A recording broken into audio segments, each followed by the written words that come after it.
বৃদ্ধাশ্রমের সেই মায়েকরক আনন্দ দেওয়ার জন্য রাবেয়া পার্কত ঘুরবার লিয়ে যাচ্ছি, যাতে তারকেরে মনের দুঃখ মিথ্যা না হলেও কমানা পারি। যেই দায়িত্বগুলা সন্তানের করা উচিত সেই দায়িত্বগুলা এখন বাহিরের মানুষ করিচ্ছে। তারা আমাক যেহেতু নিজের সন্তানই করে লিছে, তাই আমারও মিথ্যা না দায়িত্ব আছে তারকের উপর। তাই আমার বাড়ির কাছে রাবেয়া পার্কত আজকে তারকেরও ঘুরবার লিয়ে যাচ্ছি।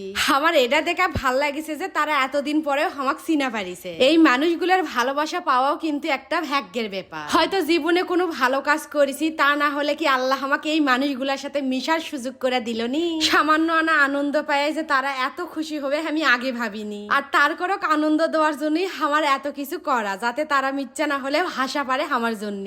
যেহেতু এই পার্কে আমি মেলা বার এসেছি, তাই তারকে হাত ধরে পুরা পার্ক ঘুরে দেখানো। তারা অসুস্থ হলেও কিন্তু পার্কে ঘুরে অটোমেটিকই মন ভালো হয়ে গেছে। টিএমএসএস এই প্রবীণ নিবাস থেকে কিন্তু তারকে আনন্দ দেওয়ার জন্য মাঝে মধ্যেই ঘুরবার লিয়ে যায়। দেখছি এই জান্নাত গুলার মুখত কত হাসি ফুটিছে আজকে ঘুরবার আসা।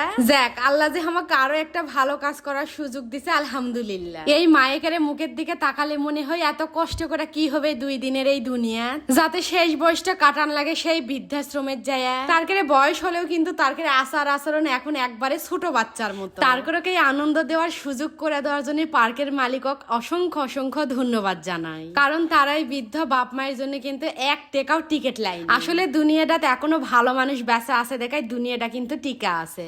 এখনকার তো বেশিরভাগ মানুষের মনেতে খুবই অহংকার। এই অহংকার যদি দূর করবার চান তাহলে কমো যে এই মানুষগুলোর সাথে মিশিন, এই মানুষগুলার পাশে দাঁড়ান। দেখবেন তাহলেই মনে হবে যে এই দুনিয়ার সুখ শান্তি আসলে কিছুই ল। এই এতগুলা জান্নাতক দেখা পারিচ্ছেন সবগুলা কিন্তু পরিবার থেকে বঞ্চিত। তারপরে পরিবার থাকাও নাই, শেষ বয়সত ফেলা হয়ে গেছে বৃদ্ধাশ্রমে। আর তারপরে ভালো মন্দ দায়িত্ব পালন করা যাচ্ছে টিএমএসএস এর হুসনিয়ারা ম্যাডাম। তো আপনারা চাইলেও কিন্তু এই ফেলা যাওয়া জান্নাত গুলার পাশে দাঁড়াতে পারেন। আপনি আমি ছাড়া কিন্তু তারকের এই দুনিয়াতে আপন বলতে কেউই নাই। তো যাই হোক, তারক পুরা পার্কটা আমি ঘুরা দেখানো। এখন আনা তারপর ক্লিয়ার যাচ্ছি রেস্টুরেন্টের মধ্যে ফুচকা খিলাবা, কারণ পার্কে ঘুরবার লিয়ে আসছি, মিথ্যা না কিছু না খেলাই তাহলে আমার সেই আফসোসটা থাকাই যাবে। ওই দে প্রথমেই করোনা তারকের স্বভাব কিন্তু এখন একবারে ছোট সলপলের মতো। এই নিষ্পাপ মুখগুলাক থুয়ে যে পরিবার কেমনে দিন পার করে সেটা আল্লাহই ভালো জানে। শেষ বয়সত তারকের দায়িত্বটা কান্ধত লোয়া পারে না দেখাই ফেলা থুয়ে যায় বৃদ্ধাশ্রমে। আর সেই দায়িত্বগুলা পালন করে যাচ্ছে কিছু ভালো মানুষ। আল্লাহ যে তারকের মতো মানুষের পাশে আমাকে দাঁড়ানোর মতো সুযোগ করে দিছে,